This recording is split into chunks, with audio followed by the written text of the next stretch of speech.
जी अस्सलाम वालेकुम क्लास। आज हम चैप्टर नंबर 6 की फर्स्ट एक्सरसाइज सॉल्व करेंगे।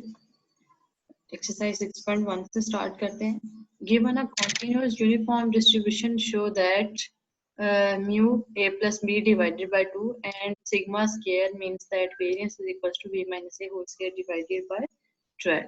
ठीक है। हमारे पास ये कॉन्टिन्यूस यूनिफॉर्म डिस्ट्रीब्यूशन जो है वो गिवन है और आपने ये दोनों कह लें प्रॉपर्टीज हैं, ये इनको वेरीफाई करना, आपने इनको सॉल्व करना। ठीक है, तो ये सॉल्व करना स्टार्ट करते हैं। क्वेश्चन नंबर 1,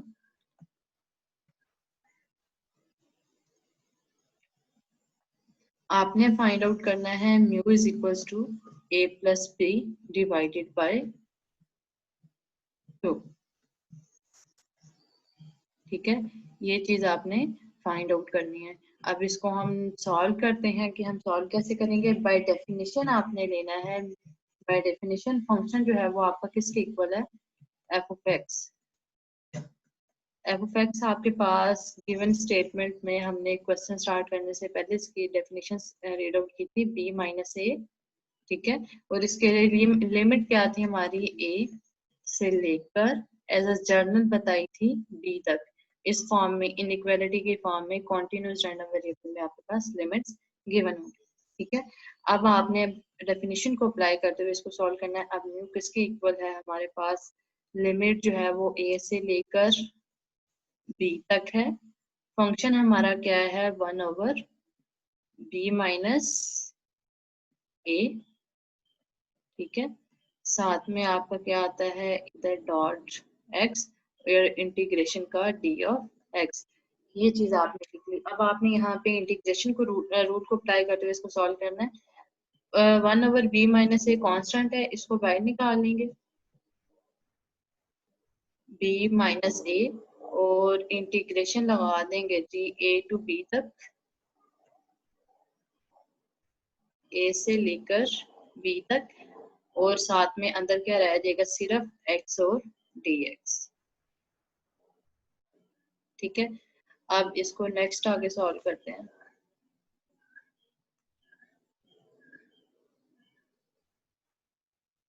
अब x की इंटीग्रेशन क्या होगी, एक्स के डिवाइडेड बाय 2, 1/b माइनस ए आप एज इट इज लिखोगे। x की इंटीग्रेशन होगी जी एक्स स्क्वायर डिवाइडेड बाय 2। ठीक है, और लिमिट आपकी है a से लेकर b तक। ठीक है, अब 1/2 को भी बाहर निकाल लें क्योंकि कांस्टेंट आ रहा है ये भी, और b माइनस ए को भी अंदर लिख लें। और अब आप इसकी लिमिट को पुट करें। पहले हम क्या पुट करेंगे, तो x की जगह b स्क्वायर आ जाएगा, बाद में a स्क्वायर। ठीक है, अब यहाँ से कैंसलेशन जो होती है वो हमने कर देनी है। 1/2 b माइनस a। अब यहाँ पे a square minus b square का फॉर्मूला ओपन करें तो हमारे पास क्या आएगा, b प्लस a और b माइनस a।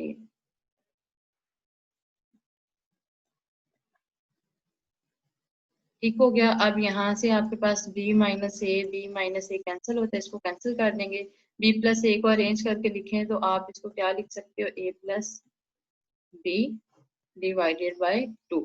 ये चीज आपने फाइंड आउट करनी थी, ये हमारे पास इसका सोल्यूशन आ गया।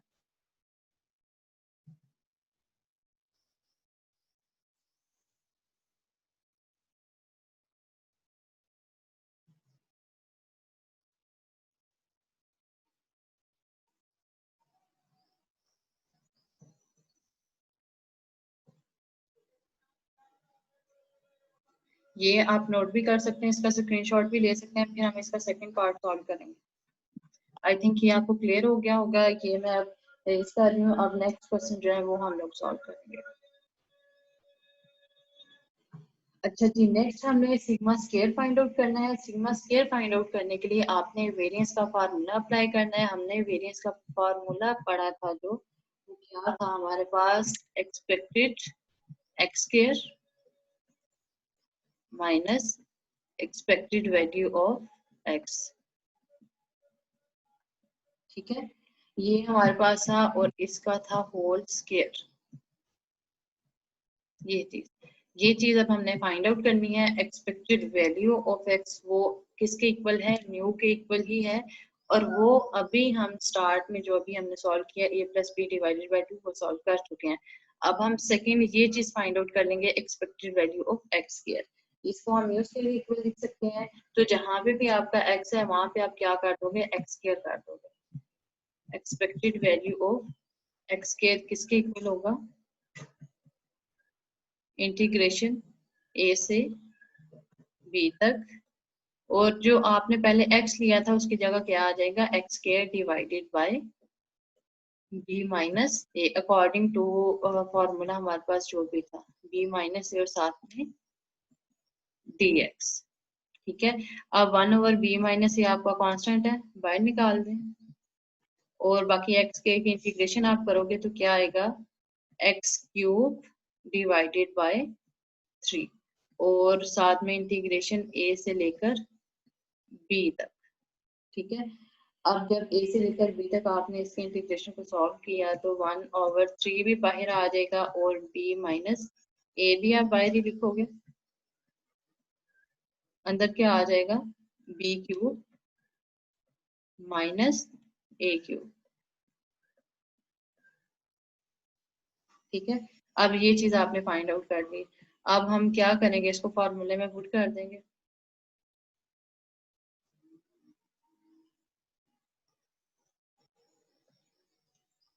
Expected value of x square minus expected value of x और इसका होल स्क्वायर। ठीक है, ये चीज हमने फाइंड आउट की तो हमें ये आंसर मिला इसका। इसको हम लिखेंगे 1/3 इंटू बी माइनस ए, इसको आप बी क्यूब माइनस ए क्यूब को ऊपर ब्रैकेट में भी लिख सकते हैं, बी क्यूब माइनस ए क्यूब, ब्रैकेट क्लोज कर दें, माइनस ये जो हमने अभी म्यू फर्स्ट में फाइंड आउट किया था वही expected value of x find out कर चुके हैं, उसी का स्क्वायर करेंगे। वो आंसर आया था हमारे पास a plus B divided by 2 whole square. ठीक है, अब इसको आप ओपन करेंगे, देन इसका आप एलसीएम लेंगे, तो फाइनली हमारे पास जो आंसर आता है वो आंसर हमारे पास आएगा b माइनस ए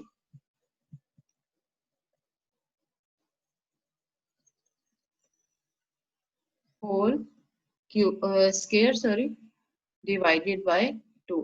ये फाइनली आपके पास इसका आंसर आ गया। ये हमने जो मेन सॉल्यूशन था इसका कर लिया। अब यहाँ से आप सिर्फ इसका स्केयर ओपन करेंगे, इसका आप एलसीएम लेंगे और वैल्यूज को कैंसलेशन करके तो फाइनली जो आएगा B minus A whole square होगा, तो वही म्यू स्केयर का एग्जैक्ट फार्मूला होगा जो हमने नेक्स्ट क्वेश्चन में सॉल्व आउट करना है। समझ लीजिए एप्लीकेशंस थी है हमारे पास, म्यू का answer B minus A whole square divided by 2 कैसे आता है, या 12 आएगा सॉरी इधर, क्योंकि जब इसका एलसीएम लेंगे तो 12 आएगा। और जब हमने मीन फाइंड आउट करना है, एक्सपेक्टेड वैल्यू फाइंड आउट करनी है, तो उसको हमने कैसे फार्मूले में पुट करना है। ये आपके पास एप्लीकेशन थी, आप इसके स्क्रीनशॉट भी ले सकते हैं। बाकी नेक्स्ट हम क्वेश्चन पे चलते हैं।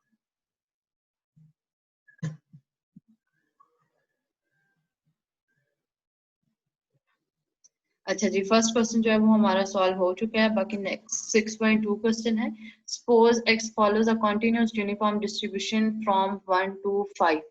आप कंटीन्यूअस यूनिफॉर्म डिस्ट्रीब्यूशन ही बताई गई है 1 to 5। क्या मतलब है इसका, 1 से लेकर 5 तक। तो मीन्स दैट हमारी जो लिमिट्स है 1 less than x less then 5 तक है। Determine the conditional probability this. अब आपने ये जो वैल्यू दी, ये फंक्शन दिया हुआ है, अब आपने इसकी कंडीशनल प्रोबेबिलिटी फाइंड आउट करनी है। ठीक है, लिमिट याद रखें 1 से लेकर 5 तक है। आपके पास मैं इसका सोल्यूशन शेयर करती हूँ।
हाँ जी, ये पेज नजर आ रहा होगा आपको।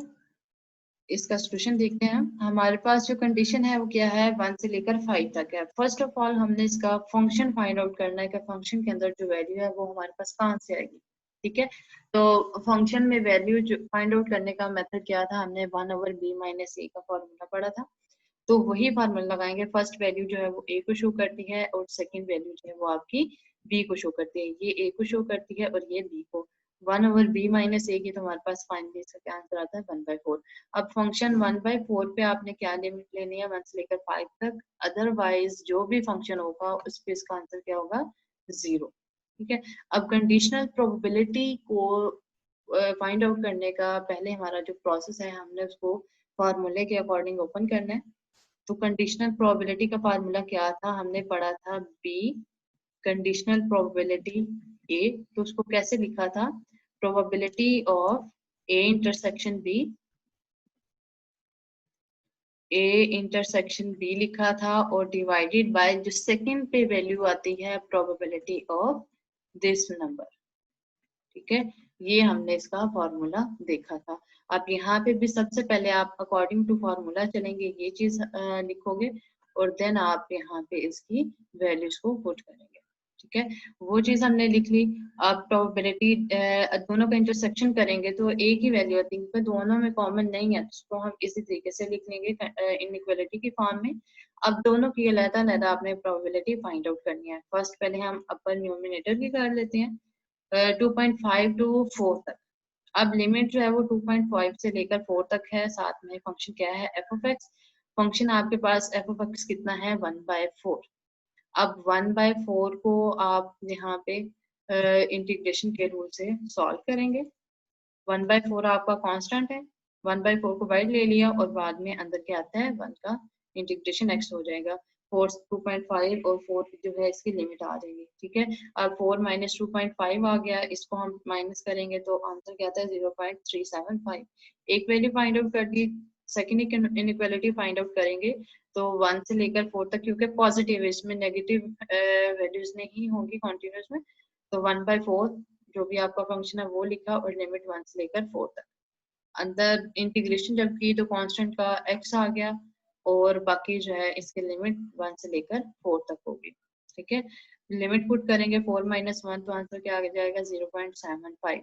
अब दोनों की प्रोबेबिलिटी फाइंड आउट कर दी, दोनों को जो फॉर्मूला लिखा था उसी के अकॉर्डिंग अपर की वैल्यू ऊपर में पुट करें, लोअर की वैल्यू लोअर में पुट करें और क्या आंसर आ जाएगा इसका, 0.5। ये इसका सॉल्यूशन था इनइक्वालिटी को सॉल्व करने का। बहुत ही इजी मेथड और डायरेक्ट भी नहीं किया होगा, डिटेल से किया होगा। आपने इसी को फॉलो करते हुए नेक्स्ट सारे क्वेश्चन सॉल्व करना है।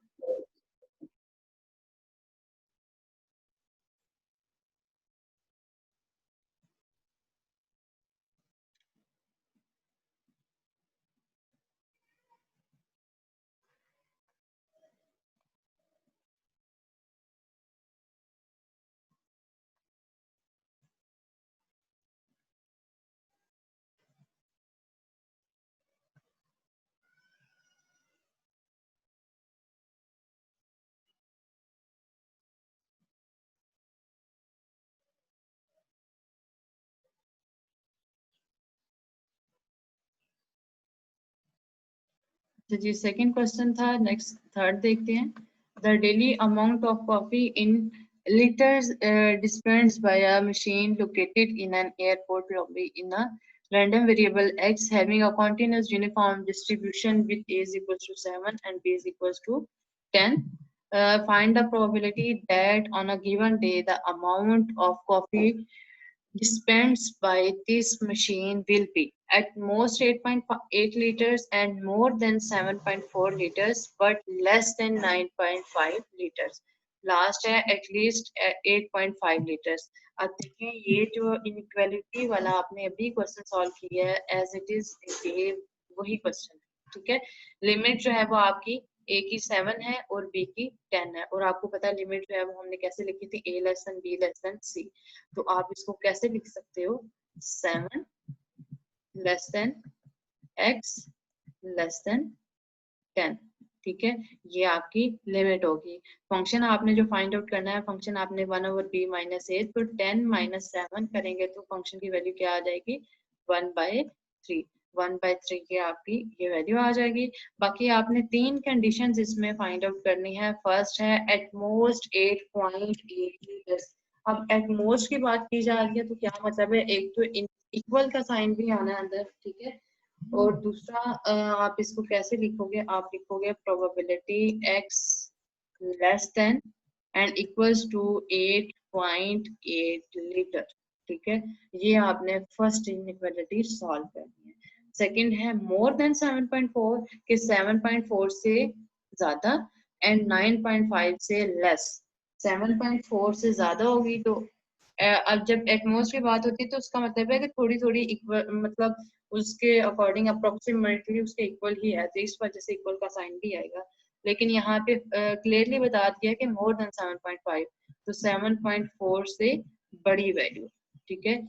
ये ग्रेटर का साइन लगाएंगे साथ में एक्स के, और फिर 9.5 से कम, तो ये 9.5 से कम, ये आपकी सेकेंड कंडीशन होगी।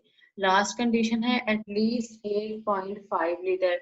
जब एट मोस्ट की बात हो और एट लीस्ट की बात हो तो साथ में जो भी लेस का या ग्रेटर का साइन हो आपने इक्वल लाजमी लगाना है। थर्ड कंडीशन की क्वेश्चन में क्या हम कंडीशन देंगे, probability x less than and equals to 8.5, ठीक है। ये चीज एट मोस्ट है तो उसका मतलब है कि x से ज्यादा है, ठीक है। और जब एटलीस्ट की बात की जा रही है तो उसका मतलब है x से कम है। ये आपके पास तीनों कंडीशन इसकी गिवन है। अब आपने वही फार्मूला लगाना है, फंक्शन में वैल्यू पुट करें, ठीक है। इंटीग्रेशन का रूल अभी जो मैंने आपको करवाया था वो पेज में ग्रुप में शेयर कर दूंगी, तो आप लोग उसी क्वेश्चन को रूल्स को फॉलो करते हुए इन तीनों कंडीशन को सॉल्व आउट करेंगे। नेक्स्ट क्वेश्चन है a bus arrives every 10 minutes at a bus stop। Her bus stop पे 10 मिनट के बाद जो बस आती है, it is assumed that the waiting time for a particular individual is a random variable with a continuous uniform distribution। अब आपको इसमें जो वर्ड है उनसे पहचान होनी चाहिए कि ये किस एरिया का क्वेश्चन है। कॉन्टिन्यूस रैंडम वेरिएबल पूछा जा रहा है तो कॉन्टिन्यूस डिस्ट्रीब्यूशन इसमें यूज हो रही होगी।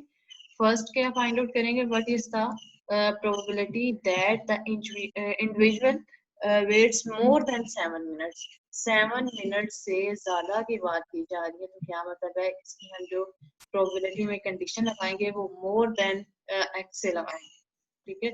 सेकंड जो है what is the probability that the individual waits between 2 and 7 minutes. Between 2 and 7 के तो मतलब दोनों के दरमियान में है, तो दोनों के जब दरमियान में है तो उसमें हम क्या लिखेंगे, probability 2 less than x less then 7। ये कंडीशन आपने यहाँ पे फॉलो करनी है, ठीक है। नेक्स्ट क्वेश्चन है given a standard normal distribution, find the area under the curve that lies to the left of z is equals to minus 1/1.39।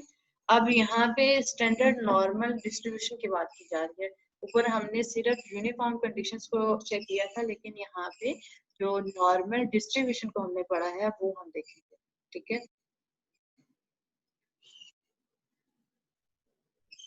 अब इस क्वेश्चन को सॉल्व करते हैं, व्हाइट बोर्ड पे सॉल्व कर दें।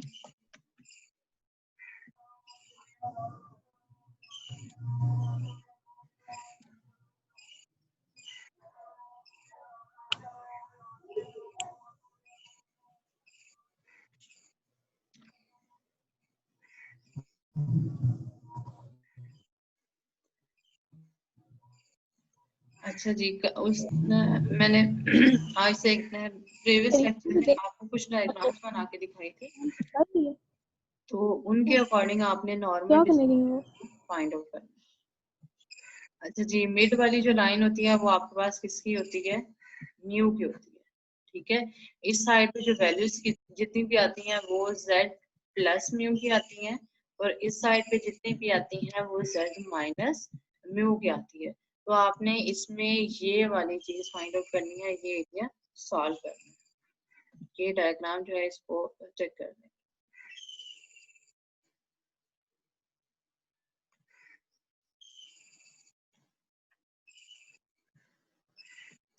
इन क्वेश्चंस की एक दो की पिक जो है वो ग्रुप में मैं शेयर कर दूंगी, आप लोग वहां से कॉपी कर लीजिएगा। इजी से क्वेश्चन है, एमसीक्यूज टाइप है, इनको आपने लाजमी सॉल्व करना है। 6.5 से लेकर बाकी फाइंड नेक्स्ट क्वेश्चन भी find the value of z of the area under the standard normal curve, इसमें भी आपने एरिया ही फाइंड करना है।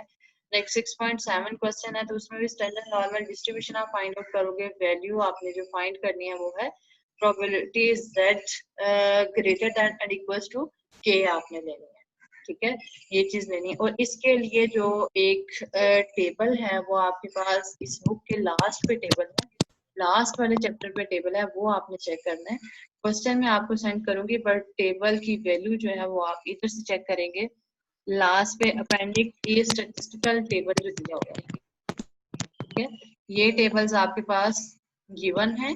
इन टेबल्स में से जैसे हम छोटी क्लासेस में हमने लोगार्थम वाले क्वेश्चंस किए थे, तो लोगार्थम की वैल्यू फाइंड आउट करने के लिए हम बुक के एंड पे एक पेज होता था, वहां से उसके आंसर्स चेक करते थे। सपोज दैट अगर 0.9 लिखा हुआ है, क्या था, अगर 0.9 था तो हम क्या करते थे, इस साइड पे हमने 0 वाली वैल्यू चेक करनी है, और इसके बिल्कुल स्ट्रेट लाइन में एंड पे 9 आता है, तो वहां पे जो भी आंसर होगा वो हमारा लोगार्थम का आंसर आता था। जैसे अगर 3.5 है तो इसकी अगर वैल्यू फाइंड आउट करनी है, इधर से डेसिमल से पहले वाला नंबर 3, और बाकी नेक्स्ट जो है वो आपने 5 नंबर चेक करना था कि 5 की क्या वैल्यू आती है। तो इसी में नॉर्मल डिस्ट्रीब्यूशन में जो आपने वैल्यू फाइंड आउट करनी है वो इसी टेबल को यूज करते हुए आप सॉल्व करोगे।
नेक्स्ट में कुछ फार्मूलाज हैं सेकंड एक्सरसाइज के लिए, वो फार्मूलाज आप लोग याद कर लीजिएगा। फिर नेक्स्ट क्लास में हम जो उन्हीं के अकॉर्डिंग एक्सरसाइज का जो क्वेश्चन है वो सॉल्व करेंगे। इस एक्सरसाइज में नेक्स्ट क्वेश्चन जो है वो इससे से रिलेटेड ही हैं सारे, ये आप लोगों ने पार्टीशन कर लेनी है। सबा महमूद सुन रहे होंगे, सबा महमूद आपने मुझे क्लास के बाद मेरे साथ कांटेक्ट करना है, तो पार्टीशन करके आप लोगों के हिस्से में जो भी क्वेश्चन आएगा ये आपकी असाइनमेंट है। एज असाइनमेंट मैम आप सबा सबके नहीं साथ शेयर करना है। है।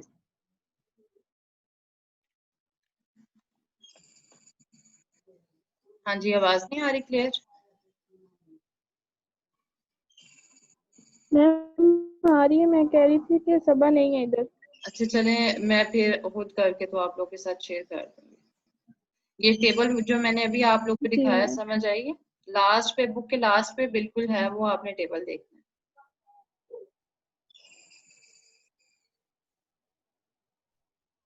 नेक्स्ट है गैमा एंड जी मैम। Exponential distribution.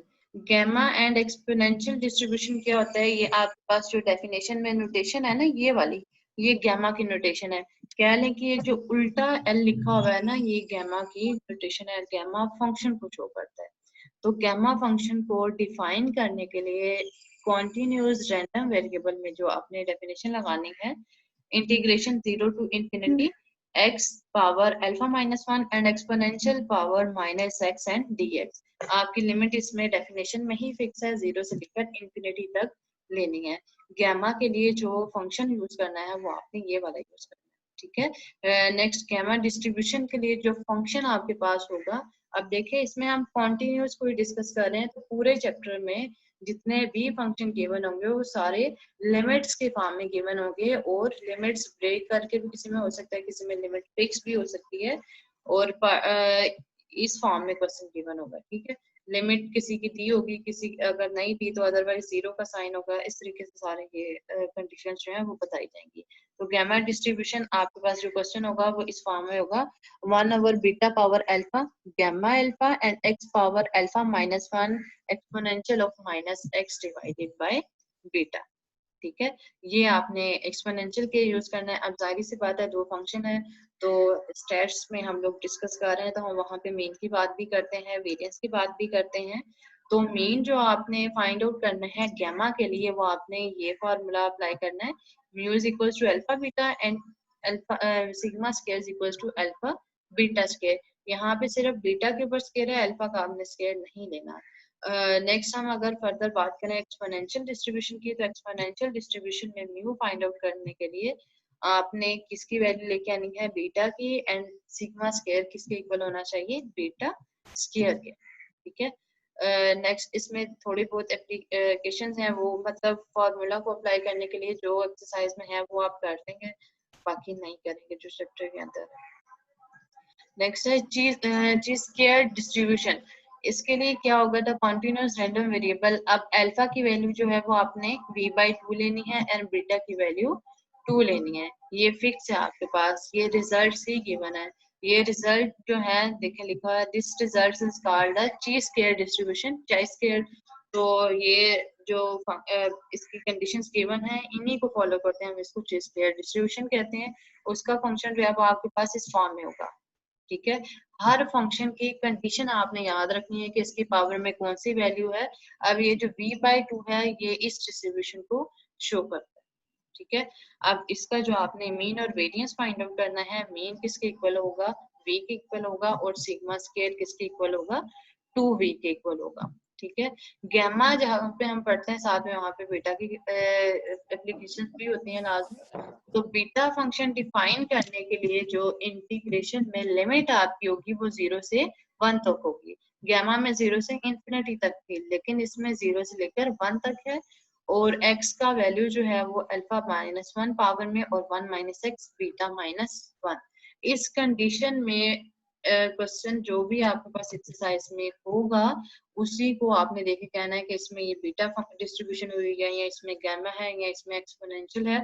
तो उसी का मीन और उसी के अकॉर्डिंग आपने उसका वेरिएंस फाइंड आउट करना है। अब इसका बीटा डिस्ट्रीब्यूशन का म्यू फाइंड करना हो तो क्या हम फार्मूला लगाएंगे, alpha divided by alpha plus beta. ये अल्फा और बीटा की वैल्यूज जो है ये आपके पास क्वेश्चन में गिवन होगी। ठीक है, उन्हीं वैल्यूज को हमने पुट करके तो सिंपली मीन और वेरिएंस फाइंड आउट कर देना है। वेरिएंस के लिए alpha B divided by alpha plus beta whole square और alpha plus beta plus 1 whole मतलब ब्रैकेट्स हम दोनों को दो फैक्टर्स के फॉर्म में लिख देंगे तो ये वेरिएंस को शो करेगा। ये नीचे आपके पास एग्जांपल में इनकी वैल्यूज भी फाइंड आउट की हुई हैं। यहाँ पे अल्फा की वैल्यू भी 1 है, बीटा की वैल्यू भी 1 है। अल्फा की जगह 1 पुट किया, बीटा की जगह भी 1 पुट किया, तो 1/1 + 1 1/2 सेम एज इट इज आपने वेरिएंस यहाँ पे फाइंड आउट कर लिया।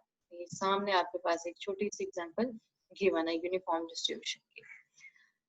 अब long normal distribution next given है।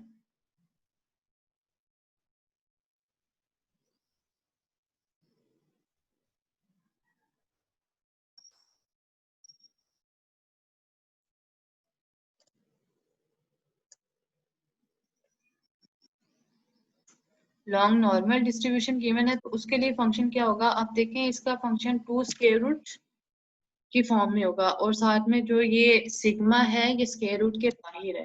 तो इस कंडीशन में आपके पास इसका फंक्शन जो है वो गिवन होगा।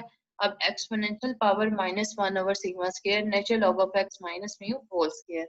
ये काफी ज्यादा फॉर्मूलाज जो है वो इकट्ठे हो गए हैं, लेकिन आपने इनको माइंड पे सवार नहीं करना। आपने एक पेज लेना है, उस पे ऊपर सारे हेडिंग दे के तो उसके नीचे सबके अलग-अलग फॉर्मूले लिख के आपने याद करना है। ऐसे सामने बुक से याद करेंगे तो मिक्सअप हो जाएंगे, इनको खुद लिख के याद कीजिएगा। इसका मीन और वेरिएंस फाइंड आउट करने के लिए डिस्ट्रीब्यूशन जो है वो किसके इक्वल है, mu is equal to exponential power mu plus sigma square divided by 2 and sigma square is equal to exponential power 2 mu plus sigma square, साथ में मल्टीप्लाई होगा exponential power sigma square minus 1। Formulas आपको याद होंगे तो इन questions को solve करना मुश्किल नहीं है। आज तक के लिए इतना ही काफी है।